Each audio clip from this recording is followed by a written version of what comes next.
Os senhores Aloado, Rabicho, Almofadinhas e Pontas apresentam o Caldeirão Furado. Oi!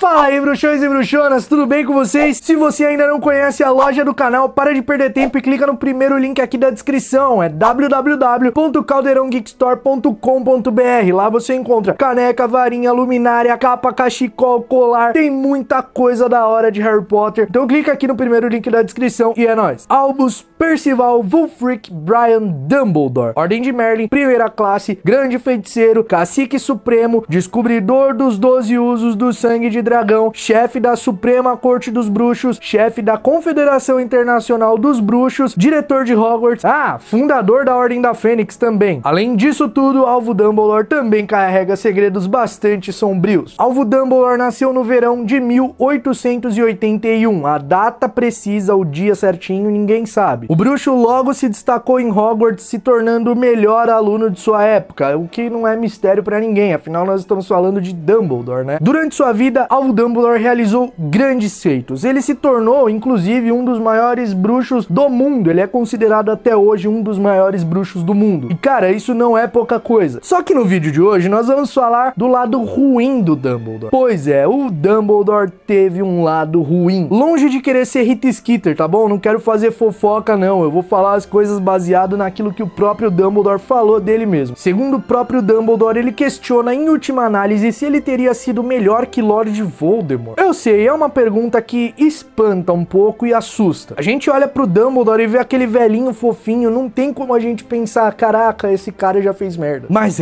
ele já fez. Quando Harry Potter morre lá em Relíquias da Morte, sabe? Naquele capítulo King's Cross, que ele se encontra com o Dumbledore confessa sua fascinação pelas Relíquias da Morte ao Harry, né? Ele fala pro Harry que essa foi a grande fraqueza dele, que ele e o Grindelwald queriam chegar ao poder, e contou o plano que eles tinham de dominar os trouxas. O próprio Dumbledore afirma que era um cara egoísta, ele era bastante egoísta, aliás. E tudo começa lá quando 3 jovens trouxas veem Ariana Dumbledore, sua irmã mais nova, fazendo magia e começam a atormentar a menina para que ela fizesse de novo e acabam violentando, dá pra usar a palavra violentando porque foram mesmo violentos com ela, acabaram usando violência contra ela, então a violentaram. E a menina começou a ter raiva da magia dela e queria sempre esconder, e aquilo fez com que o pai do Dumbledore ficasse furioso. Aí ele foi lá e se vingou, acabou torturando os 3 trouxas, ele não matou, tá? Igual fala no filme, ele só torturou, mas ele acabou sendo preso do mesmo jeito, foi pra Azkaban e morreu por lá. E com isso, a mãe de Alvo Dumbledore, Kendra Dumbledore, ficou sobrecarregada, porque ela tinha que cuidar de uma filha fragilizada, que era totalmente incontrolável e imprevisível, um filho rebelde, que era o Aberforth, e com as próprias vontades do Alvo Dumbledore, de brilhar e querer ter a glória e querer se expor pro mundo e mostrar o seu talento e o seu poder e conhecimento em magia. Só que aí, meus amigos, um belo de um dia aconteceu um acidente envolvendo a Ariana e a mãe. E aí a Ariana acabou matando a sua mãe num acesso de fúria que ela teve lá e de magia incontrolável, que a gente viu como funciona bem em Animais Fantásticos e Onde Habitam. E aí ficou tudo nas costas de Alvo Dumbledore. Então ele tinha que cuidar de uma irmã incapacitada e de um irmão rebelde e revoltado. Isso nas próprias palavras do Dumbledore. Isso deixou Alvo Dumbledore com raiva. Ele ficou puto com isso, porque ele queria brilhar, ele queria o mundo, ele queria conquistar tudo que ele podia conquistar com o seu poder e com o seu conhecimento. E nessa época ele estava planejando uma viagem com o Eliphas Doge pelo mundo, para estudar, ter conhecimento, enfim. Só que ele teve que cancelar tudo, voltar para sua aldeia lá em Godric's Hollow e cuidar do seu irmão e da sua irmã. Então quando ele estava lá, preso, deprimido, aparece quem? Um jovem bruxo chamado Gellert Grindelwald. Então as ideias de Grindelwald fascinaram Dumbledore e as Relíquias da Morte e obter o grande poder e governar o mundo. E com as Relíquias da Morte, eles iriam alcançar tudo isso. Com a Varinha das Varinhas, eles chegariam ao poder. Com a Pedra da Ressurreição, o Dumbledore diz isso. Com a Pedra da Ressurreição, ele se livraria da responsabilidade de cuidar dos irmãos, porque os pais dele voltariam, né, e cuidariam dos irmãos. Ele poderia fazer o que ele queria fazer. E o Grindelwald queria ter um exército de Inferi. E o Dumbledore sabia disso. Ele confessa que sabia disso. Sobre a capa de invisibilidade, eles não conversavam muito, mas ela seria usada para proteger alguém alguém que não tivesse capacidade de fazer isso sozinho. O Dumbledore diz pro Harry que no fundo ele sabia quem era o Grindelwald, ele sabia qual que era a verdadeira intenção, só que ele ficou cego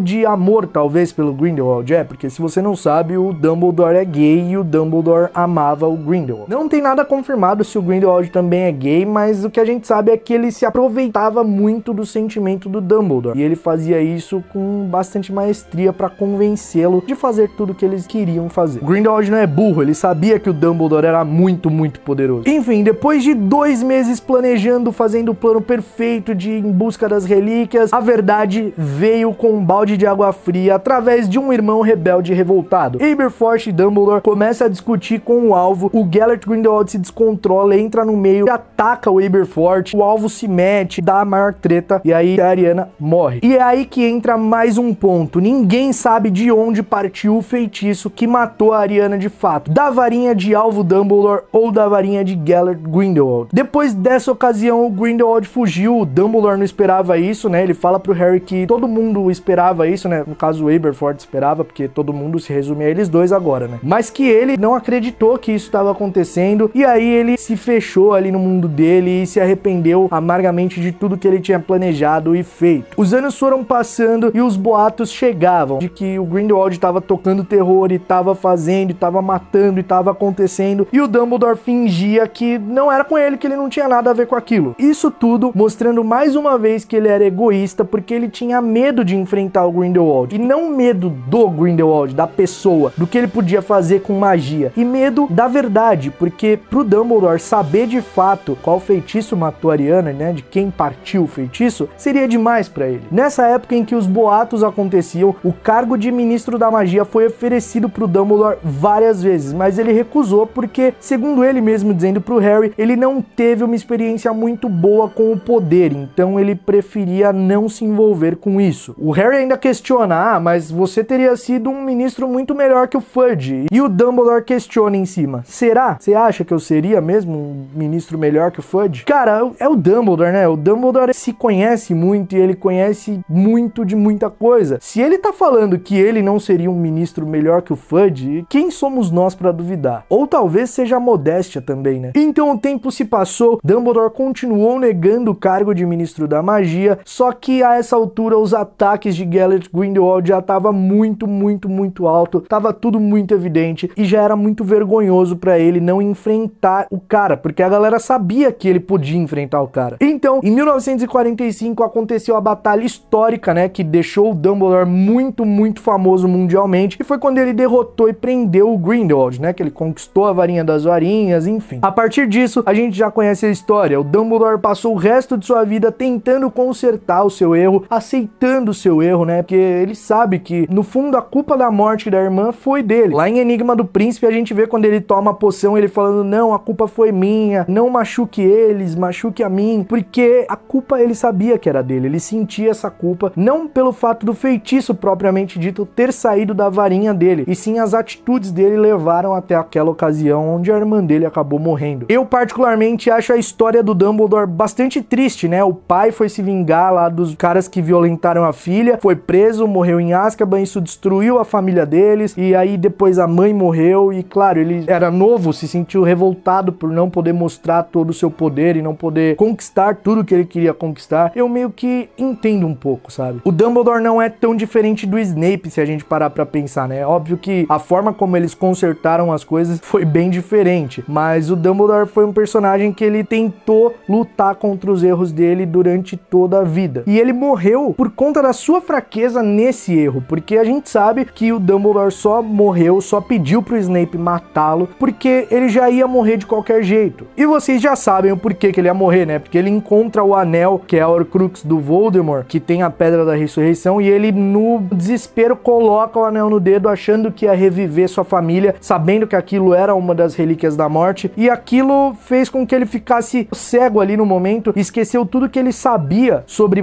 essa magia negra, esqueceu tudo que ele sabia sobre as Horcrux, cometeu o erro de colocar no dedo, e a maldição pegou e ia pegar o corpo inteiro dele, ele ia viver mais um ano tomando a poção que o Snape estava fazendo pra ele, né, o antídoto. Então serviu pra ele planejar a morte, pra que o Voldemort confiasse no Snape ainda mais, ou seja, até morrendo ele usou a sua morte pra pra salvar o mundo. Mesmo sabendo de todos os erros do Dumbledore, eu não consigo não gostar dele, eu não consigo não admirar o Dumbledore. Pra mim ele foi um grande bruxo, ele continua sendo um dos bruxos mais poderosos do mundo e, cara, ele é um personagem tão complexo que eu não consigo simplesmente não gostar dele. Dumbledore é muito foda. Então é isso, meus bruxos, o vídeo vai ficando por aqui, eu espero que vocês tenham gostado. Se você não conhecia o Caldeirão Furado, já deixa de ser trouxa e se inscreve aqui nesse botãozinho vermelho, vídeos novos toda semana, é de graça e você fica por dentro do mundo de Harry Potter, e aqui a gente sempre fala bastante coisa sobre esse universo incrível de J.K. Rowling. Não esquece de deixar o teu like, porque ajuda pra caramba o canal e faz muita diferença pra gente. Nós nos vemos num próximo vídeo, fiquem na paz e mal feito feito.